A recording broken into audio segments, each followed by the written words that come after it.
اللہ والصلاۃ علی رسول اللہ۔ قرآن پاک سے ترکیب پڑھیں گے، اور وہ ترکیب پڑھیں گے جو قرآن پاک میں صرف ایک مرتبہ آئی۔ سورۃ صاد کی آیت نمبر 3 اس کے آخر میں آتا ہے وَلَاتَ حِینَ مَنَاص۔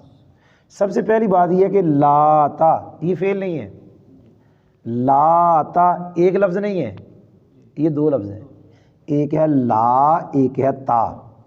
لا مشابہ بھی لیسا ہے، تا زائدہ ہے، لا میں جو نفی کا معنی ہے اس کی تاکید کے لیے۔ حین اس کا معنی وقت ہے، یہ آگے مضاف ہے، مناس مضاف ہے، یہ مضاف مضاف الیہ مل کے ڈائریکٹ لا کی خبر ہے، اسی لیے تو یہ نصب آیا ہے۔ اب لا مشابہ بھی لیسا کی خبر بن گئی تو اسم کہاں ہے؟ جلالین میں لکھا ہے کہ اس کا اسم محذوف ہے، الحینو لکھا ہے، الحینو یہ اسم ہے لا کا اور یہ خبر ہے۔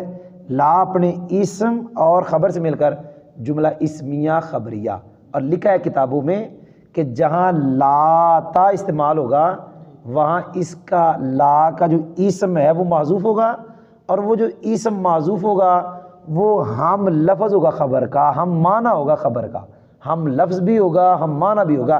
جیسے یہاں ہے الحین یہ اسم ہے، حین یہ خبر ہے۔ ترجمہ جلالین میں لکھا ہے کہ وقت نجات کا وقت نہیں ہے، وقت چھٹکارے کا وقت نہیں ہے۔ الحمدللہ۔